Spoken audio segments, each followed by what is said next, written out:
video is for doing all the sewing up and then the finishing details of the beading on the Beaded Bo the Chinese Dragon.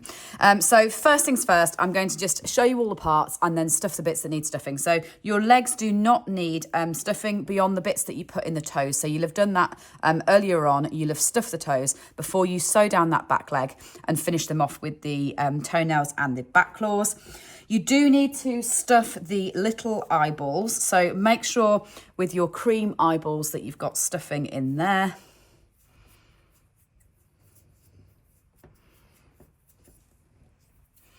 Then once stuffed, you can actually gather those stitches and sew the ends in. So I'm just going to gather the last few stitches like that. And secure in those ends.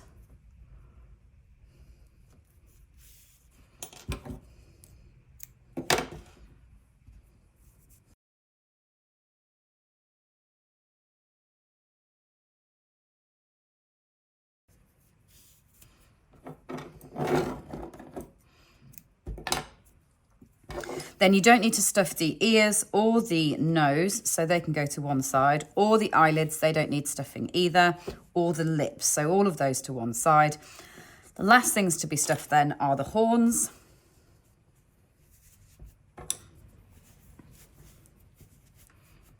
And when you are stuffing, make sure you use both the handle of your hook to push that stuffing in, but then also the other end of the hook, pop that into the crochet like that and just tease some stuffing up into the tip so that they'll stand nice and firm.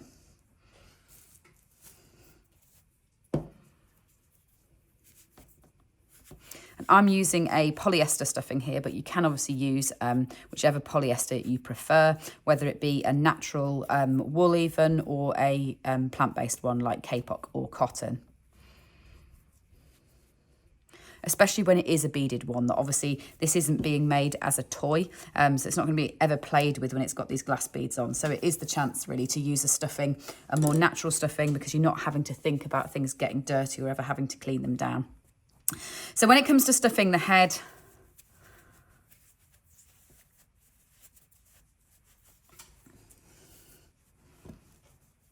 make sure you get enough in that the shape, you can see the true shape of the fact that it's wider at the back. There's a decrease in and then widens out at the front again like that. So you've got the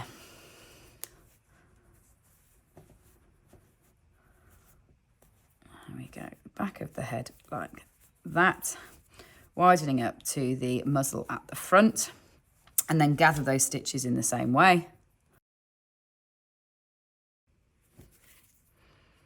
Fasten them off.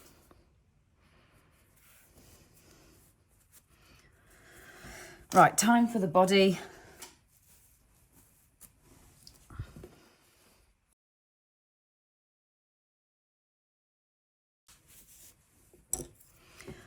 And use your hook in both ways, like we did with the horns, just on a larger scale. Now this one really is personal choice. Some of you might have stuffed this as you went along. I always opt to stuff at the end whenever I'm crocheting. I just find my tension's a little bit more even if I've not got something heavy hanging off my crochet as I'm doing the rounds, but it really is up to you. I know that a lot of people do find it easier to stuff as they go along because they don't enjoy this process of manipulating the stuffing up into the tips like that. So there we go, that's all stuffed. Just move that stuffing along until you've got a nice even amount running right the way through that shape.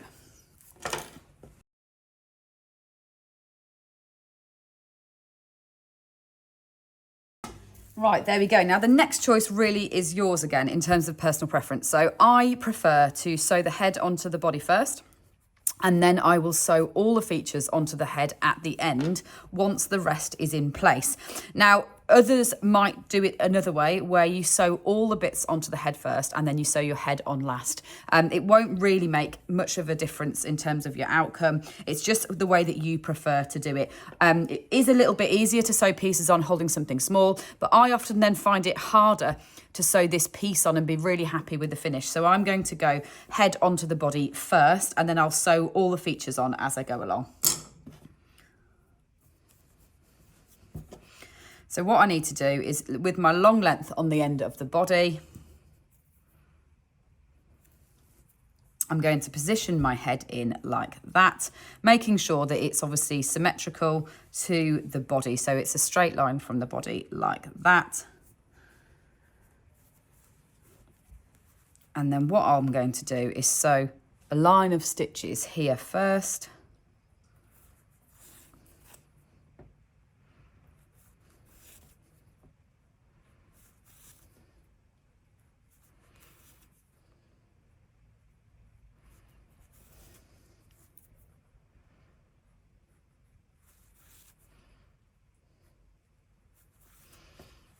Like that, and then go right the way, just check that that neckline's up again, and then go right the way around that neckline, securing the head in position.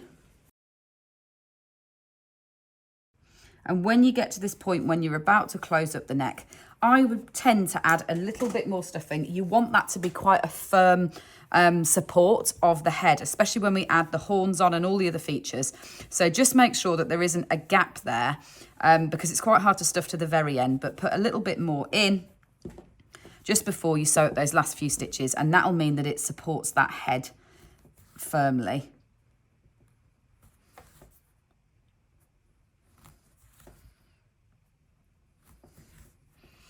So check you're happy with that. You can obviously always add a few more stitches. So if you find your head is drooping downwards a little bit, you might just want to put a few more stitches in at the back of the head there. That's where it'll make a big difference in terms of lifting up that head, and then secure that off as normal. Like that. Right, time for the underbelly. So if you're doing the beaded version, obviously the sewing up of the non-beaded and the beaded version is actually very, very similar, but this is going to be the beaded version that I'm sewing up here. So if you're doing the beaded version, what you've got is this lovely bejeweled underbelly that will run all the way along the length of the dragon.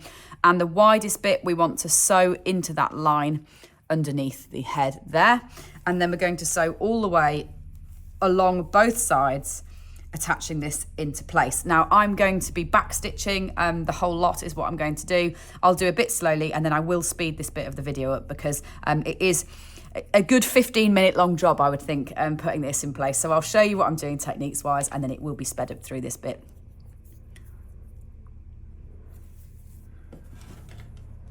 So you could always pin it if you wanted to. What I'm going to do this time is actually start from this end, because I've got my long ends here. So I'm going to put that in place. So sew along the neckline, making sure that it's obviously symmetrical to the underneath of the head. And if you wanted to, you could actually use something like a blocking pin or normal pins, and you could pin the whole lot down the full length of the body before you do this. So if you wanted to, you could pin using blocking pins all the way down the edge so it stays in place. The thing to look at when you're trying to work out if it's symmetrical is, even on an invisible one like this, so this is the invisible technique in terms of you're not seeing the lines and the ridges in the same way. You can still see where you turn direction in those rows. So you see how the line's there and the line's there. Just get your underbelly about in the middle as you go along, and that way, if you just keep an eye on where those ridges are, you'll find that that underbelly goes in the right place, right the way down to the tip of that tail. So then to sew it into place, all I'm going to do is go in. I'll use that end later on. Go in, through like that, and then back one stitch and underneath again. So I'm going to go all the way down the length of the body, back stitching like that on either side of the underbelly.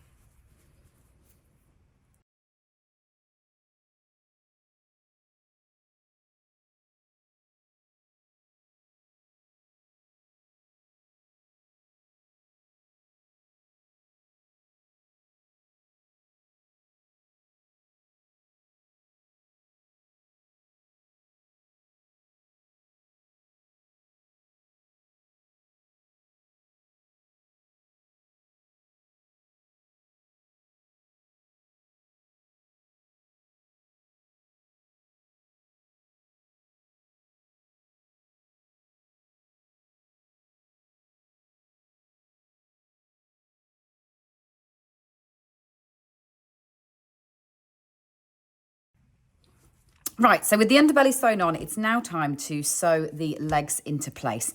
So what you want to do is be positioning, we'll sew them both on one side first, and then we'll flip it over and we'll put them on the other side.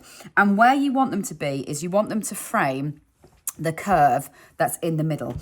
So this is an invisible one, which is slightly harder to see the ridges, but what I'll show you is, have I got one here? Yes, here we go. That has got the ridges in place. So this one uses the invisible row method and this one doesn't. So it's much easier here to see. Obviously you can see a ridge here and you can see a ridge here where it's been attached to on the second one. If you look at that by comparison, you can see that it is here that this leg would go into place. So you can just about see that invisible row there. It's going to be on this second one that I'm going to sew that into position. So that's where my back one's going in. Obviously make sure they are facing forward and then sew that into place like that, just up from the underbelly.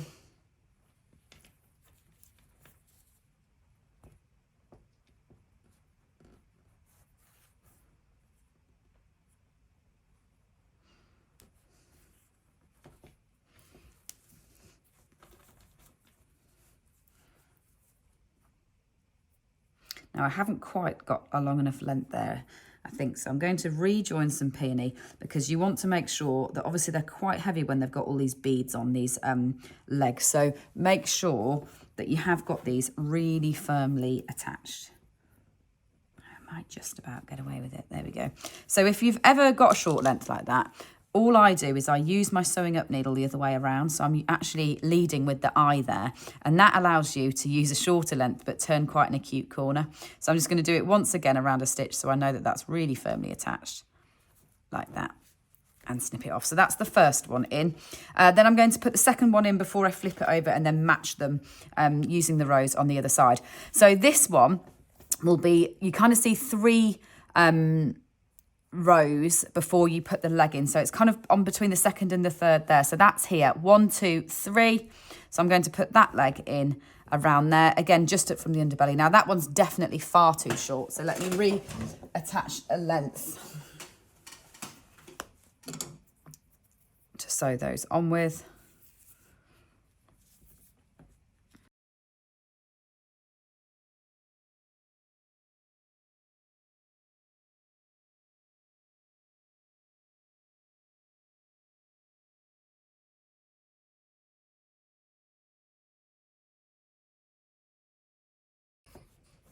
So that's 2 attached on one side. It's now time to flip and do the 2 on the other side. And just make sure that you use the rows as your guide. So I'm going to reattach on these ones as well.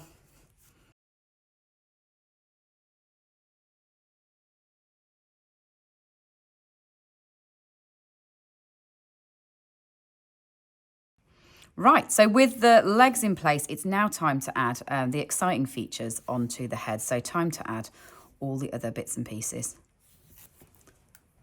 So first I'm going to start with the ears. So you need your 2 ears. And I'm just going to move that out the way a second. There we go. And what you need to do is, again, if you haven't got a long length where you started, then attach a length on so you can sew it on nice and easily, is pinch the bottom like that. So the ear is going to be, rather than being a flat piece, we're going to pinch the bottom like that together and just sew a couple of times through that bottom so it holds in that position.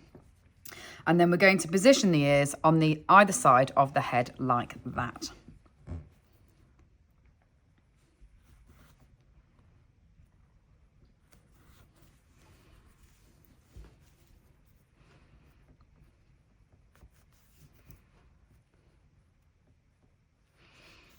And just because I haven't introduced it yet while I'm doing this, the colours, in case you're wondering which colours I've made this one in.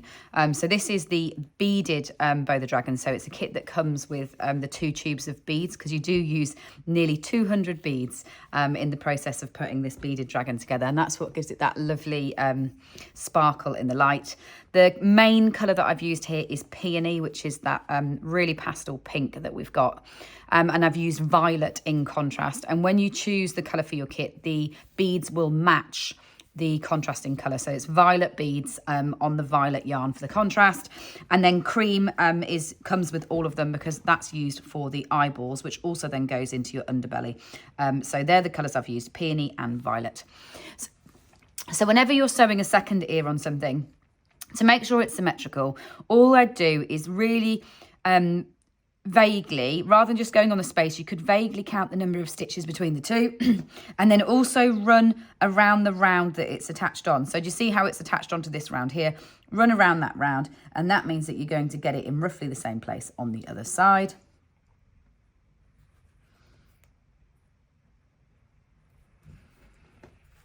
Like that.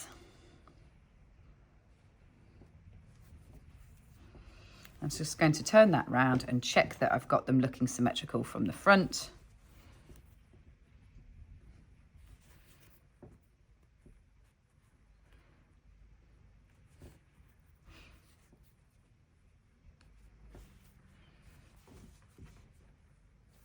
There we go. So ears in place. Now it's time to add the nose. So with the nose, what you have got is a small little flat shape like this. Gather the end that's open, that's got the end on. So just gather the stitches that are on that end.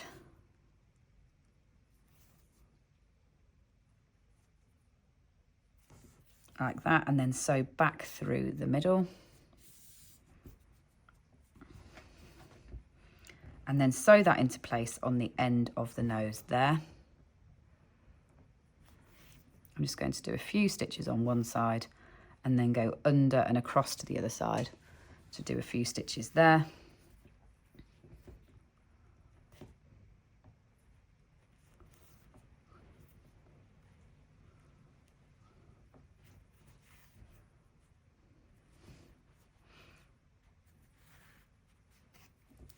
Like that.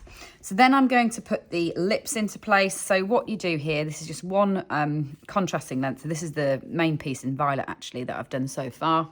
So gather the stitches like we did for the nose,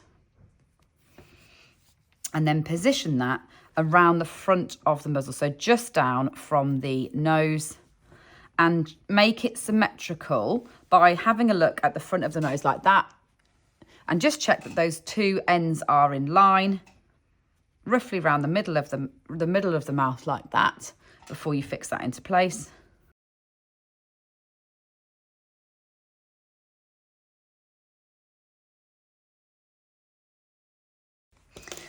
So next is the eyes. Now this, I'm going to actually just clear my ends off the head so that you've got a nice, well, some of these ends that are close to the head as well off. So we've got a nice clear view of sewing on the eyes for you. That's just an end from the body piece, from the underbelly. So I'm just going to sew that down and in before snipping that off.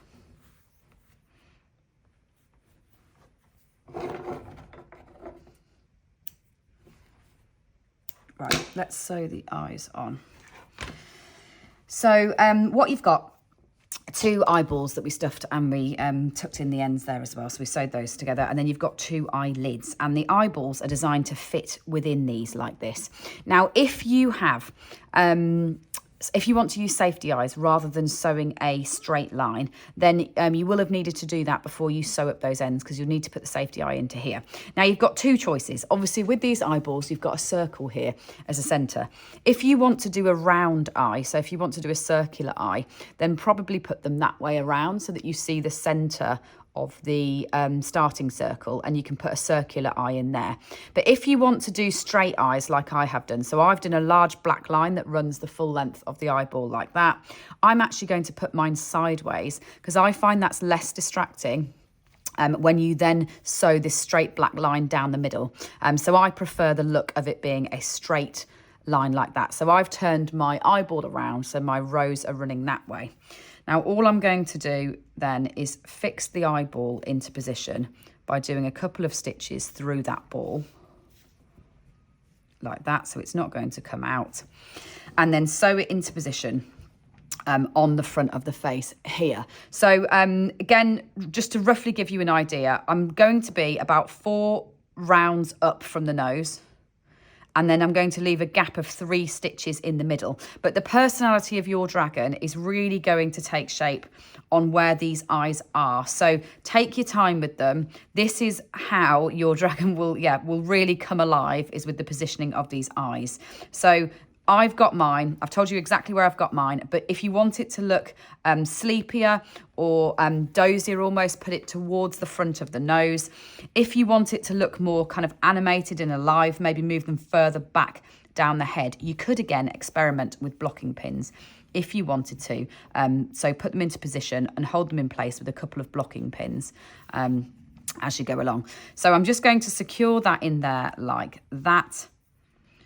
Make sure that I'm happy with the positioning before I really put a few more stitches in to fix it into place by sewing up the side here. And then what I'm going to do, once I'm happy that the eyelid's not going to move, is I'll do a few more stitches that also go through that eyeball, so that really fixes it into place.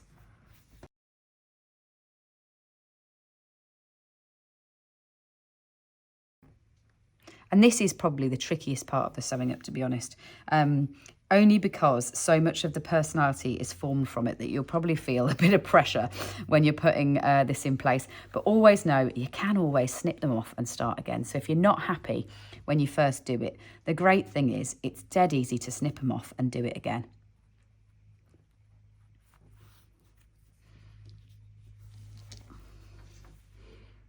There we go.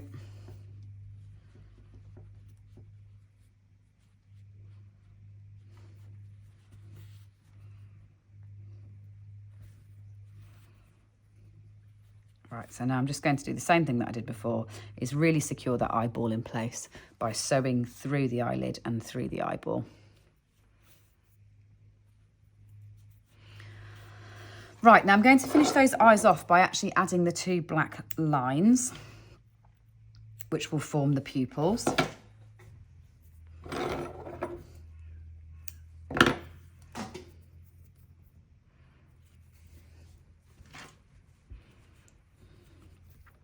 So come through.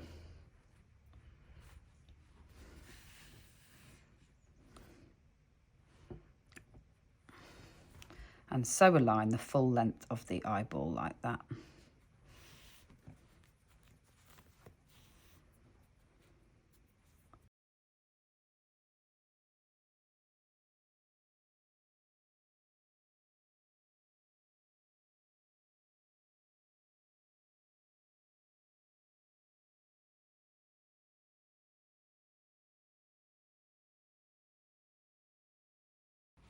And then once you've done the sewing of the black lines, all you might want to do is just push the ball in, pull the eyelids out, so that then those sit nice and neatly inside the eyelids like that. So that's them in place.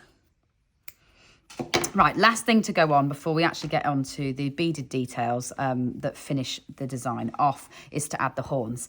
Now the horns are stuffed, we've done that already. Make sure you've got a long length before you start, because you will have to sew right the way around the edge of those.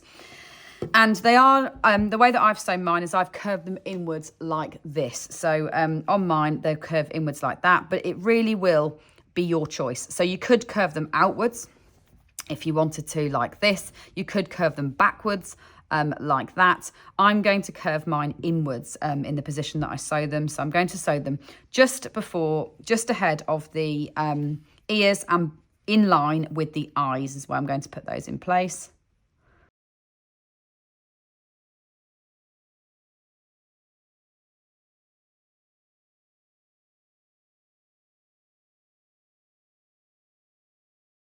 Now it's time for our final beaded detail. So I would cut off all of your ends so that you've got a nice clear canvas to work with, because we're now going to be crocheting into the surface of this fabric to add all the other detail on. So once you've sewn up, what we're going to do is actually add the back spines down by crocheting with beads. So you'll need to thread up 36 beads onto yarn. There are separate threading of beads videos if you need to refer to that. And then I just want to quickly show you what I've got here is I've used a contrasting piece of yarn, so just a bit of scrap yarn, to just do a running stitch guide to help me put these spines on in a straight line. And then the techniques that you need is you're going to chain 7,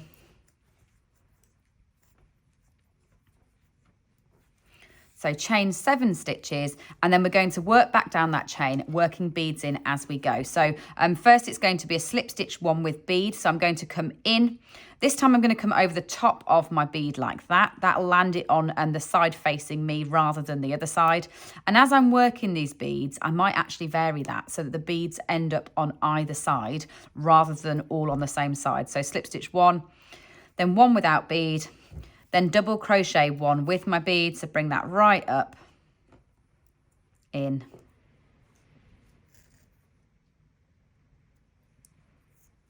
then a half treble without a bead,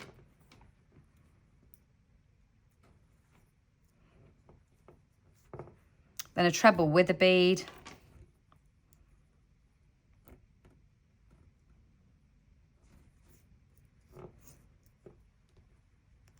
and then a treble 1 without a bead. And then once you've finished one of those little triangles, all you do is slip stitch into the fabric like that, so it sits as a triangle along the back, and then slip stitch, traverse 3 stitches away from that one, continuing along that spine line. And to get the neatest finish on your slip stitch traverse, hold your working yarn towards you like that, and then go in and do 1, 2, and 3, and then you're off onto your next one. So 1, 2, 3, 4, 5, 6, 7, and just continue down the length of the back like that until you've put in 12 spikes.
And using the techniques that you've done there, so using those different lengths of stitches with beads, you'll continue to complete your Bo the Dragon by adding eyelashes either side of the eyelids there.